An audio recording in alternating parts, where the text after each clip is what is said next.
성경 봉독하도록 하겠습니다. 오늘 보실 하나님 말씀은 요한복음 8장 1절에서 11절 말씀. 사모님 성경책. 요한복음 8장 1절에서 11절 말씀. 제가 봉독하겠습니다. 요한복음 8장 1절에서 11절 말씀입니다. 예수께서 감람산으로 가시니라. 아침에 다시 성전으로 들어오시니 백성이 다 나아오는지라 앉으사 그들을 가르치시더니 서기관들과 바리새인들이 음행 중에 잡힌 여자를 끌고 와서 가운데 세우고 예수께 말하되 선생이여 이 여자가 가늠하다가 현장에서 잡혔나이다. 모세는 율법에 이러한 여자를 돌로 치라 명하였거니와 선생은 어떻게 말하겠나이까. 그들이 이렇게 말하면 고발할 조건을 얻고자 하여 예수를 시험함이로라. 예수께서 몸을 굽히사 손가락으로 땅에 쓰시니 그들이 묻기를 마지 아니하는지라. 이에 일어나 이르시되 너희 중에 죄 없는 자가 먼저 돌로 치라 하시고 다시 몸을 굽혀 손가락으로 땅에 쓰시니 그들이 이 말씀을 듣고 양심의 가책을 느껴 어른으로 시작하여 젊은이까지 하나씩 나가고 오직 예수와 그 가운데 섰는 여자만 남았더라. 예수께서 일어나사 여자 외에 아무도 없는 것을 보시고 이르시되 여자여 너를 고발하던 그들이 어디 있느냐? 너를 정죄한 자가 없느냐? 대답하되 주여 없나이다. 예수께서 이르시되 나도 너를 정죄하지 아니하노니 가서 다시는 죄를 범하지 말라 하시니라. 네, 우리 오늘 요한복음 8장 1절에서 11절 말씀 가지고 감싸주시는 하나님이라는 제목을 가지고 하나님 말씀 나누도록 하겠습니다. 여러분, 우리 하나님이 어떤 하나님이시냐면요, 우리를 감싸주시는 하나님이시라는 거예요. 가만히 제가 이 성경 본문을 정하고 또 말씀을 또 설교 준비하면서 제목을 제가 선정을 했는데, 감싸주신 하나님이라고 제가 이제 제목을 정하고 나서 이 감싸다라는 단어가 정확하게 어떤 뜻을 가지고 있나 제가 한번 좀 사전에 찾아보니까요, 세 가지 뜻이 있는데, 첫 번째는 전체를 둘러싸다 라는 뜻이 있고, 두 번째는 흉이나 허물을 덮어주다 라는 뜻이 있고요, 세 번째는 편을 들어서 두둔하다 라는 뜻이 있어요. 또 이 말씀으로 적용해 보면요, 우리 하나님께서는 하나님의 성도들의 흉이나 허물을 덮어주시는 분이시고, 또 우리 하나님께서는 다른 영혼들도 사랑하시고 세상에 있는 사람들도 사랑하시지만 특별히 성도들을 편을 들어서 두둔해 주시는 분이 우리 하나님이시고 그 하나님이 감싸주시는 하나님이시다 라는 생각이 들고 제목을 이렇게 붙였는데요. 그러면 성경에 보면은 하나님께서 특별히 세상에 있는 수많은 사람들도 사랑하시지만 특별히 하나님의 자녀를 세우시고 부르시고 그 자녀들을 얼마나 사랑하시는지 모르겠어요. 창세기 16장 말씀 보면요, 아브라함의 가정에 대해서 나오는데 여러분 너무 많이 잘 아는 본문이기 때문에 아브라함이 자신의 아내 사레도 있고요, 또 몸종 하갈도 있거든요. 근데 하갈이 임신하게 되면서 사라를 막 핍박하고 멸시한단 말이에요. 그래서 사라가 본부인이 너무 화가 난 거예요. 그래가지고 여차여차해가지고 사라가 소위 말해서 애들 말로 이 사라가 몸종 하갈을 막 갈구는 거 아닙니까? 못 살게 구는 거 아닙니까? 그래서 하갈이요, 집을 그냥 나가버렸어요. 그리고 나서 하갈이 당황하고 있었겠죠. 그때 하나님께서 하갈에게 찾아와 주셔가지고 뭐라고 말씀하시냐면요, 창세기 16장 9절 말씀 보면 여호와의 사자가 그에게 이르시되 내 여주인에게로 돌아가서 그 수하에 복종하라. 여러분, 우리 하나님께서는 질서의 하나님이시기 때문에요, 여주인 사라에게 가서 너는 종이기 때문에 복종해야 된다. 소위 말해서 우리가 쉽게 말하면 너가 많이 건방졌구나, 이런 이야기랑 똑같단 말이에요. 그리고 먼저 여주인에게 돌아가라고 정확하게 말씀을 하신 다음에 그 다음부터 이제 하갈을 위로해 주시고 감싸 주시는데, 우리 10절 말씀 보니까 여호와의 사자가 또 그에게 이르되 내가 내 씨를 크게 번성하여 그 수가 많아 셀 수 없게 하리라. 여러분, 지금 하갈이 내쫓겼어요. 근데 하갈 그 뱃속에 누가 있어요? 아들이 있는 거 아닙니까?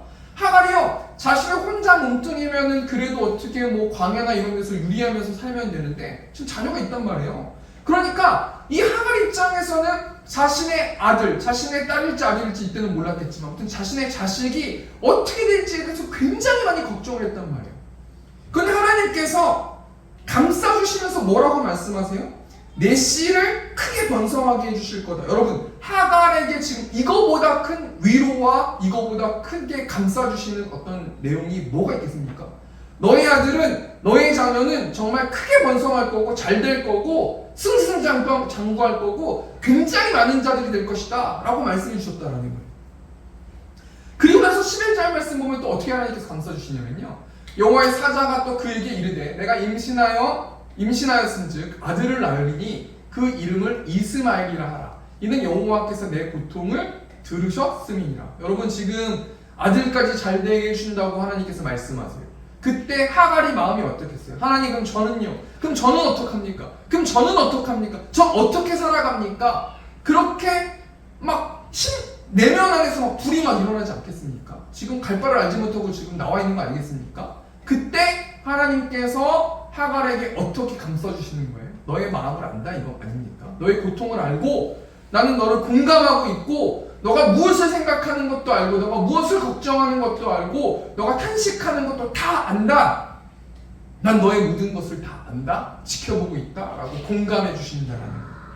그리고 나서 12절 말씀 보면 하나님께서 어떻게 하갈을 감싸주시냐면요, 그가 사람 중에 들나귀 같이 되리니 그의 손이 모든 사람을 치겠고 모든 사람의 손이 그를 칠지며 그가 모든 형제와 대항해서 살리라 하니라. 너의 아들 이스마엘은 너처럼 주인한테 묶여있는 인생이 아니라 들나귀처럼 막 뛰어다니면서 너희 아들은 자유롭게 크게 번성하면서 잘 살 것이다 라고 위로해 주신다는 거예요.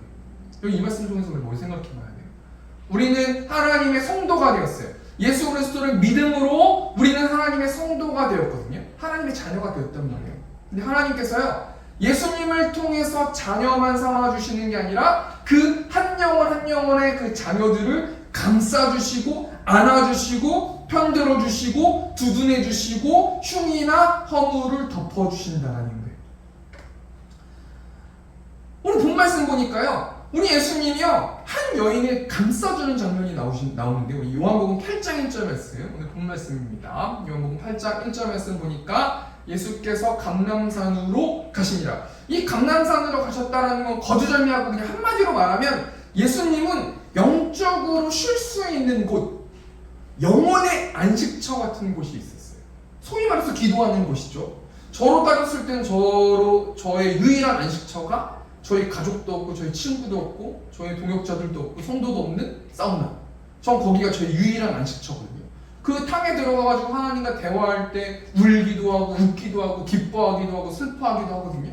그러면서 재충전의 시간을 갖거든요. 우리 예수님께서도요 감람산이라는 곳에 가셔서 재충전하시고 안식을 누리시고 아마 사명에 대해서 사역에 대해서 계속해서 하나님과 대화하셨을 것 같아요. 그리고 나서 2절 말씀 보면 어떤 말씀이 나옵니까? 아침에 다시 성전으로 들어오시니 백성이 다 나오는지라 앉으사 그들을 가르치시더니 아침에 다시 성전으로 들어오셨대요. 성전에 들어오셔서 뭐 하셨어요? 그들을 가르쳐 주셨대요. 여기서 말하는 그들이 어떤 자들이냐? 이 백성인데요. 이 백성은 어떤 자들이냐면 원어를 보니까 라우스라는 단어인데요. 이 단어가 어떤 뜻을 가지고 있냐면 언약 백성이라는 뜻을 가지고 있거든요. 그러니까 예수님께서 재충전의 시기를 갖고 성전에 들어오셨을 때 언약 백성이라고 생각하는 백성들이 예수님께 나와서 예수님의 가르침을 받았다라는 거예요. 여러분, 언약 백성이라는 것은 무엇을 의미하는 거예요? 무리들과 다르다고 이 사람들은 생각했어요. 무리들은 그냥 예수님을 찾아가가지고 자신의 결핍을 해결받기 위한 사람들이 무리들이고요. 이 언약 백성은 하나님과 정말 자신들이 친밀하고 하나님이 정말 자신들을 사랑하고 자신들만 사랑한다고 생각하는 사람들이 여기서 나오는 이 언약 백성이란 말이에요. 근데요, 이 언약 백성은 하나님에 대해서 엄청나게 잘 안다고 생각하는 사람들이 언약 백성인데요. 하나님이 지금 뭘 가르치고 계십니까? 하나님의 나라에 대해서 가르치고 계세요. 이틀 전인가요? 그 재난 문자 하나 왔잖아요. 여러분 다 오셨는지 모르겠는데 아마 오셨겠죠? 대한민국의 국민들이니까. 이 재난 문자 내용이 뭡니까? 북한에서 추정 미상 물체를 보냈다는 그 문자의 메시지였는데요. 그러면서 이 문자를 받고 또 뭐 영상이나 이런 거 유튜브나 이런 거 보면서 자연스럽게 북한에 대해서 좀 보게 됐거든요. 근데 참 신기한 게요. 그 탈북민들이 뭐 하는 어떤 영상이었는데 저희 나라 최남방이랑 북한이랑 전 잘 모르겠지만 20km인가요? 30km 차이 안 나겠죠? 몇십 킬로 차이가 안 나는 걸로 알고 있는데요. 그 북한, 저희랑 거리가 그렇게 멀지 않는 그 북한의 삶이랑 지금 우리 남한의 삶은요 너무도 달라요. 그 이유가 여러분 뭔지 아시겠습니까? 거기서는 김정은이라는 사람이 통치하고 여기서는 김정은이라는 사람이 통치하지 않기 때문에 그렇거든요. 한 나라가 누가 그 나라의 국민들을 통치하느냐에 따라서 삶의 질이 완전히 다르다는 거 아니겠습니까? 그렇기 때문에요. 누가 통치하는 거에 따라서 다르지만 그럼 우리나라를 생각해 봤을 때 우리나라 대통령이 통치한다고 하지만 뭐 다 그런 건 아니겠지만 그렇다고 해서 우리나라가 너무나 행복하고 기쁘고 밝은 완벽한 나라입니까? 그런 건 아니거든요. 그러니까 뭘 말하는 거냐면요. 예수님께서 하나님의 나라를 가르쳐 주셨다는 거는 북한의 김정은이 지도하고 통치하는 나라도 완전한 나라가 아니고요. 이 땅에 대통령이나 또는 다른 정치인들이나 다른 사람들이 통치하는 나라도 완벽한 나라가 아니거든요. 결국 예수님이 뭘 말씀하시는 거냐면 예수님은 완전한 하나님이 통치하시는 하나님의 나라에 대해서 가르치시고 계시다는 거예요. 이 말씀 다 알고 있는 거 아니겠습니까? 근데 이 말씀을 통해서 우리가 무엇을 좀 생각해보고 묵상해보기 원하냐면요. 지구 안에는 완벽한 나라도 없고 완벽한 사람도 없어요.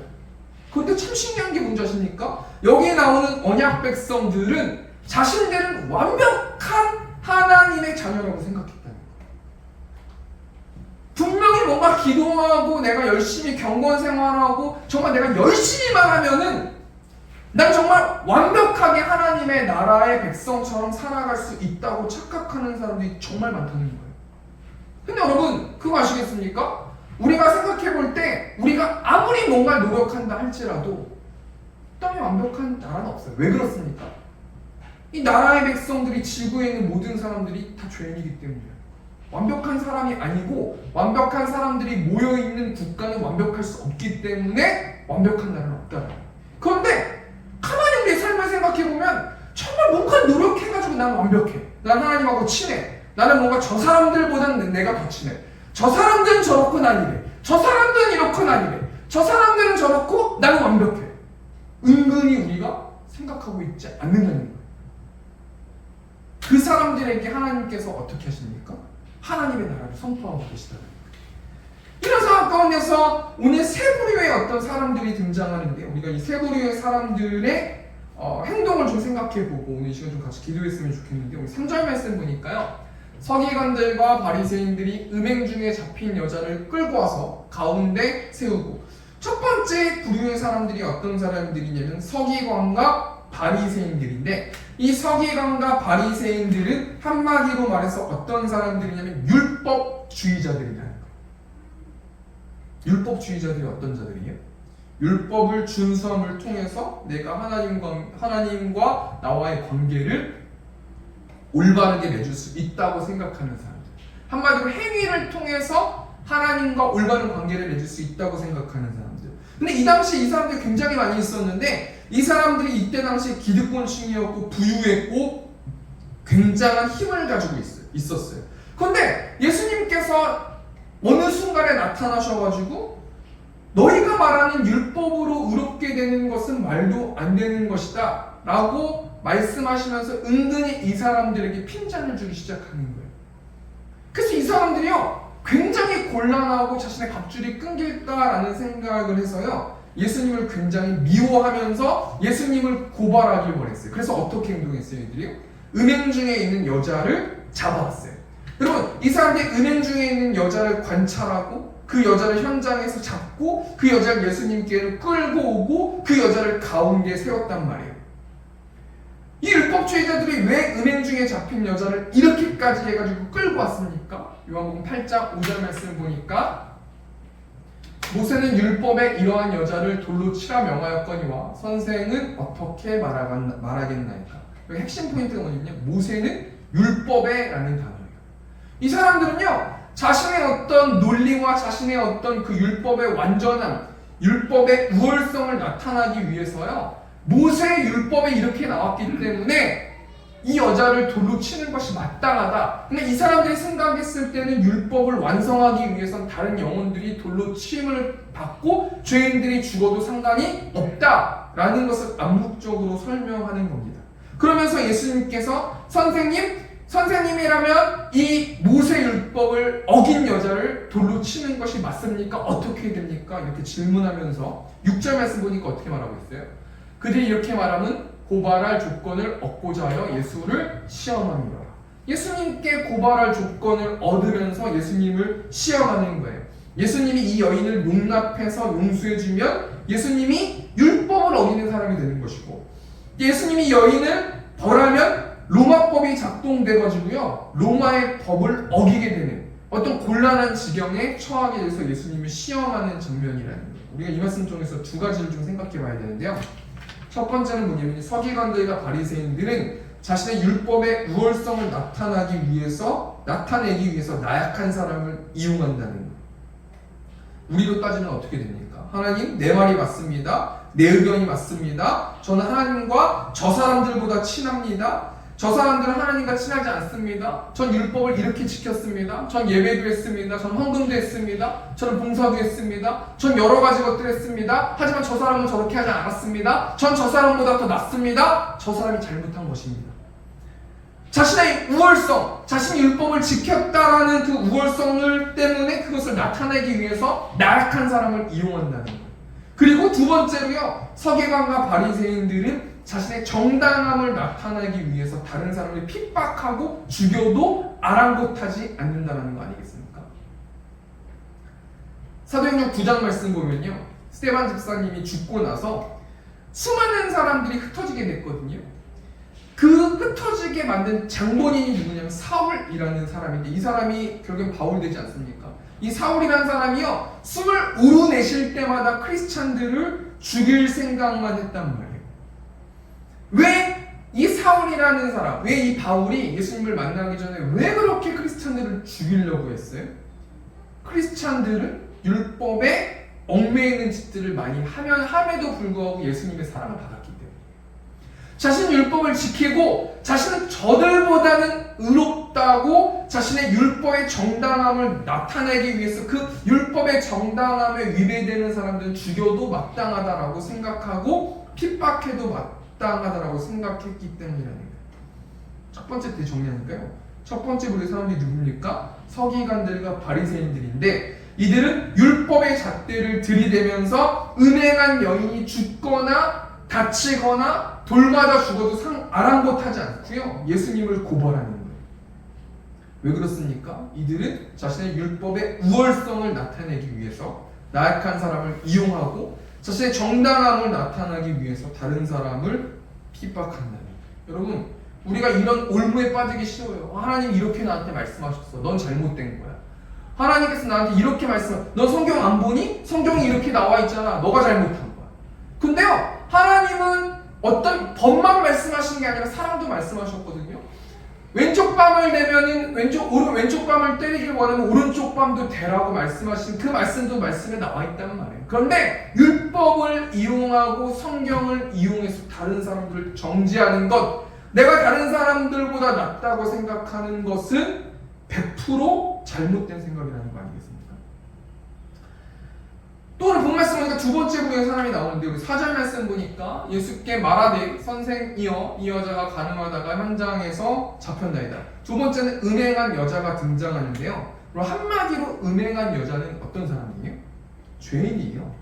근데 이 죄인인데요, 이 음행한 여자는 이 말씀 내용을 잘 보셔서 아시겠지만 자신의 힘으로 죄 수렁에서 나올 수 없고요, 이제는 현장에서 잡혔기 때문에 돌을 맞아 죽어야 되는, 즉 명백한 죄의 대가를 받아야 되는 죄인이에요. 여러분, 이 당시 결혼한 여자가 음행하면 어떻게 됩니까? 레위기 20장 10절 말씀 보니까 누구든지 남의 아내와 간음하는 자, 곧 그의 이웃의 아내와 간음하는 자는 그 간부와 음부를 반드시 죽일지니라. 여기 뭐 남편에 대한 이야기만 있지만요, 아내에 대한 이야기도 똑같거든요. 남자든 여자든 간음한 사람, 결혼 이외의 다른 성관계, 다른 어떤 사람들을 취한 사람들은 다 반드시 돌맞아 죽어야 되는 것이 모세 율법에 나와 있단 말이에요.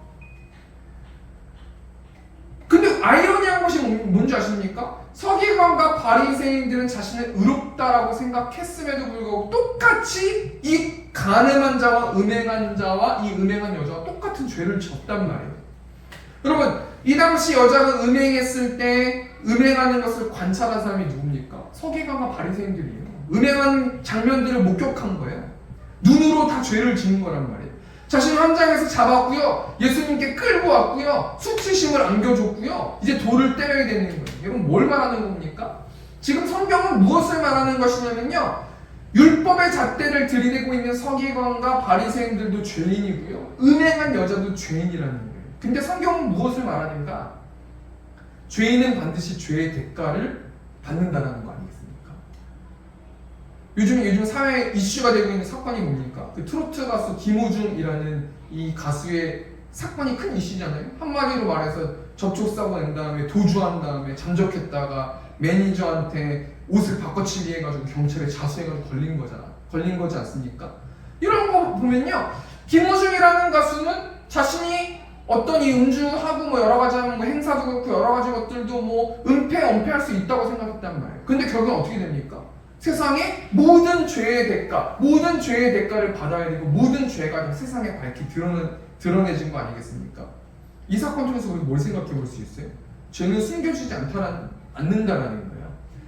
우리의 죄는 언젠가는 들춰질 수밖에 없다는 거예요. 세상에서 들춰지지 않을지라도 하나님 앞에 가면 다 우리의 죄들은 들춰진다는 거예요. 근데 여러분, 우리가 우리의 죄가 들춰진다는 이 사실을 알고 죄를 지면 안 된다는 이 사실을 다 알지 않습니까? 근데 우리가 어떻게 죄를 안 질 수 있어요? 한마디로 말하면 예수님의 십자가를 의지해서 예수님께 나를 좀 살려달라고, 내가 죄를 짓지 않게 해달라고, 내가 죄를 지은 게 있다면 하나님, 내가 예수 보혈 의지해서 하나님께 나아간다고, 내 입술의 고백으로 회개하고 하나님을 간절히 찾고 예수님을 간절히 찾을 때에만 우리는 죄를 이길 수 있는 거예요. 두 번째 정리하겠습니다. 두 번째 우리의 사람은요, 음행한 여자인데요, 이 음행한 여자는 무조건 한마디로 말해서 죄인이에요. 현장에서 잡힌 죄인이란 말이에요. 근데 현장에서 잡힌 죄인도 죄인이고 내 생각 속에서 죄를 짓는 죄인도 죄인이라는 거예요. 하나님이 이 말씀 통해서 뭘 생각하게 해주시는 겁니까? 죄는 언젠가는 밝혀진다는 거예요. 그렇기 때문에요, 죄를 안 지길 원한다면 또는 죄를 지었다면 예수 보혈 의지해서 내 입술의 고백으로 회개할 때만 그 죄가 없어지지, 내가 회개하지 않으면 그 죄는 사라지지 않을 것이다. 그리고 그 죄가 울무가 돼서 가시가 돼서 너의 마음을 찔 것이다, 찔릴 것이다 라고 말씀해 주신다는 거예요. 우리 마지막 세 번째 분의 사람은 누구입니까? 한마디로 말하면 예수님이신데요, 6절 말씀 보니까요, 그들이 이렇게 말하는 고발할 조건을 얻고자 하여 예수를 시험하미러라. 예수께서 몸을 굽히사 손가락으로 땅에 쓰시니 7절 말씀 보니까 그들이 묻기를 마지 아니하는지라. 이에 일어나 이르시되 너희 중에 죄 없는 자가 먼저 돌로 치라 하시고, 예수님이 등장하시는데 예수님이 지금까지 했던 이야기를 말씀하시는 거죠. 너희 모두가 죄인이라는 거예요. 너희 중에 죄 없는 자가 먼저 돌로 치라 라고 말씀하시면서 예수님이 음행한 여자에게 어떻게 행동하십니까? 우리 10절 말씀, 예수께서 일어나사 여자 외에 아무도 없는 것을 보시고 이르시되 여자여, 너를 고발하던 그들이 어디 있느냐? 너를 정죄한 자가 없느냐? 11절 말씀 보니까 대답하되 주여 없나이다. 예수께서 이르시되 나도 너를 정죄하지 아니하노니 가서 다시는 죄를 범하지 말라 하시니라. 예수님께서 한마디로 이 음행한 여자에게 어떻게 행동해 주세요? 감싸주신다는 거예요. 죄를 덮어주신다는 거예요. 편을 들어주신다는 거 아니겠습니까? 예수님이요, 무조건 위로만 해주시지 않고요, 다시는 죄를 범하지 말아라 라고 죄에 대해서 충고하시고 경고하세요. 그리고 나서 허물을 덮어주시고 편을 들어주시고 두둔해 주신다는 거예요. 여러분, 이 말씀 통해서 뭘 생각해 볼 수 있습니까? 그럼 사랑이라는 것은요, 죄를 덮어주는 게 사랑인 거예요. 사랑이라는 것은요, 편을 들어주는 게 사랑인 거예요. 제가 이 말씀 통해서 좀 굉장히 많이 묵상했는데요. 저하고 아내하고 이야기하면요, 여러 가지 것들을 정확한 논리만 얘기하거든요. 이런 관점에서 당신이 잘못했습니다. 이런 관점에서요, 저는 의롭고 당신은 잘못했습니다. 그거를 막 어쩔 때는 막 성경까지 들이대면서 막 정지하고 그러거든요. 근데 이 본문 말씀 통해서 하나님께서 저와 여러분에게 무엇을 말씀해 주기 원하시냐면요, 사랑은 그런 게 아니라는 거예요. 사랑은 그 사람 말이 잘못된 말일지라도, 그 사람 말이 택도 안 되는 말일지라도 너의 말이 맞습니다. 당신의 말이 맞습니다. 나의 사랑하는 아내와 나의 사랑하는 남편과 나의 사랑하는 자식과 나의 사랑하는 부모에게 허물을 덮어주고 흉을 덮어주는 것이 진정한 예수님이 우리에게 보여주셨던 사랑이라는 겁니다. 세 번째 대정리하니까요, 세 번째 부류의 사랑은 예수님이 사람이시기도 하고 하나님이시기도 한데요, 예수님은 율법학자들을 한 말씀으로 쫓아내주시고요, 음행한 여자를 먼저 감싸주셨어요. 여러분, 예수님이 음행한 여자의 죄를 인정해 주신 겁니까? 아니거든요. 예수님 관점에서 봤을 때는 율법학자들이나 음행한 여자들이 똑같은 죄인이에요. 예수님이 십자가를 지셔서 인류의 모든 죄들을 구속하실 것이기 때문에 음행한 여자를 감싸주셨는데요. 여러분, 사랑이 무엇입니까? 사랑은 예수님처럼 사람을 감싸주는 것, 내 편 들어주는 게 사랑이라는 거예요. 이 말씀을 정리하겠습니다. 그리고 본 말씀은 예수님이 성전에서 하나님의 나라를 가르치고 계실 때 율법학자인 서기관과 바리새인들이 음행한 여자를 잡아요. 세 부류의 사람들에 대해서 이야기했습니다. 율법학자, 서기관, 바리새인, 그 다음에 음행한 여자, 예수님에 대해서 말씀드렸는데, 우리 적용하면서 우리는 이 말씀을 통해서 무엇을 놓고 기도해야 됩니까? 말씀을 묵상하고 설교를 준비하면서 나에게도 자범죄들이 있고 우리 성도님들도 자범죄들이 있지 않습니까?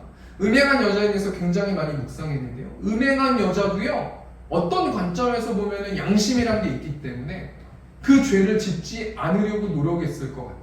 그런데 자신의 마음보다 죄가 힘이 더 세기 때문에 죄를 받아들여서 틈이 조금 난 그 사이에서 죄가 들어와서 침투했기 때문에 죄를 이기지 못하고 어떡하지 하다가 결국에는 음행의 죄를 범했던 것 같다라는 묵상을 했어요.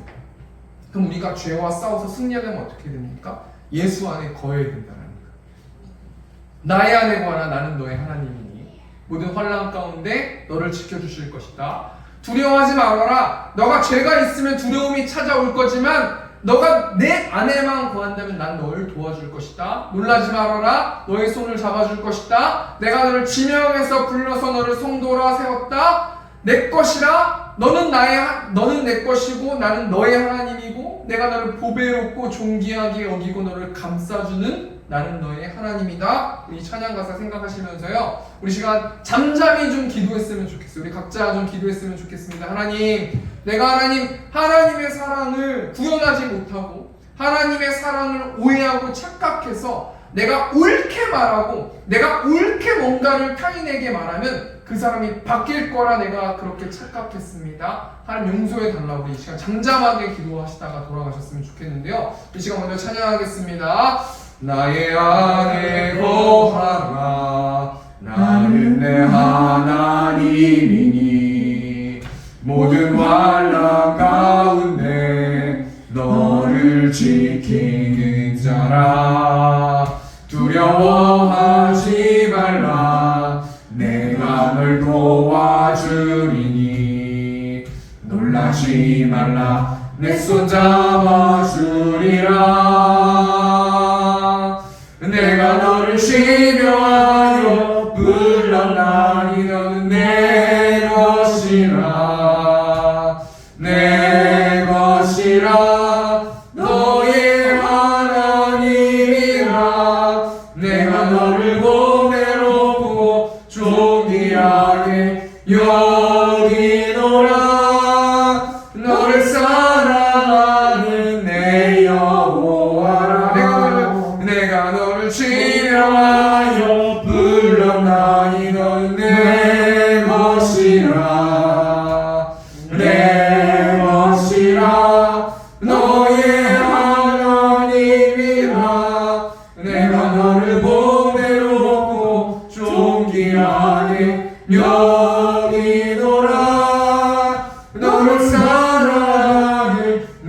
내려오아라. 우리가 처음에 주 통성으로 기도하시다가 음악 틀어드리며 각자 기도하시고 들어가겠습니다. 우리 시간 기도하겠습니다. 주여